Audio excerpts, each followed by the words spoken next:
அல்ஹம்துலில்லாஹ். உடன்குடியிலிருந்து உங்கள் அபு. அதாவது இஸ்லாத்தை பொறுத்தளவுல குடும்பத்துல ஒரு மனிதர் இறந்துட்டாரு அப்படின்னு சொன்னார்.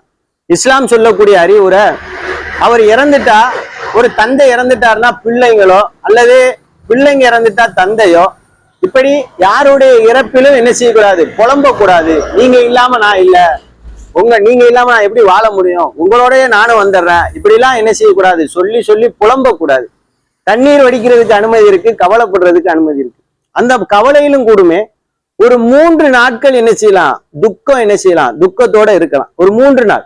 கவலைங்கிறது எல்லா காலத்திலும் இருக்கும். பாப்பா அம்மா இறந்துட்டாலோ, அப்பா இறந்துட்டாலோ, பிள்ளைங்க இறந்துட்டாலோ ஒரு பெருங்கொண்ட கவலை இருக்கும். ஆனா அந்த கவலையில ஆழ்ந்து போய் எந்த வேலையிலையும் ஈடுபடாம என்ன செஞ்சிடக்கூடாது, இருந்துடக்கூடாது, செயல்படாமே இருந்துடக்கூடாது. அதனால இஸ்லாம் அனுமதிக்கிறது என்ன அப்படின்னு சொன்னால், அறிவுரை சொல்றது என்னன்னா, 3 நாட்கள் என்ன செய்யலாம், கவலை கொள்ளலாம், எந்த வேலையிலையும் ஈடுபடாம இருக்கலாம்.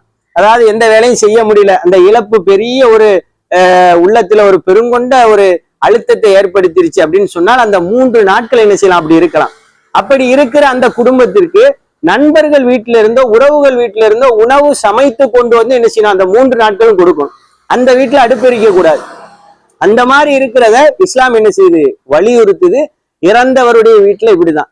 ஆனா நாம இது போன்ற நல்ல விஷயங்களை முன்னெடுக்காம இறந்துட்டாங்க அப்படின்னு சொன்னால் ஒரு மாத காலம் 3 மாத காலம் அந்த கவலையை வெளிப்படுத்தும் விதமாக மரண செய்தியை கேட்டு வர்றவங்களை எல்லாம் சந்திக்கணும், கவலையோட இருக்கணும், சிரிச்சிடக்கூடாது, அங்க போயிடக்கூடாது, இங்க போயிடக்கூடாது, கூட்டமா எங்கேயும் கூடிடக்கூடாது அப்படின்னு சொல்றது இஸ்லாத்தை பொறுத்தளவுல மிக பிழை.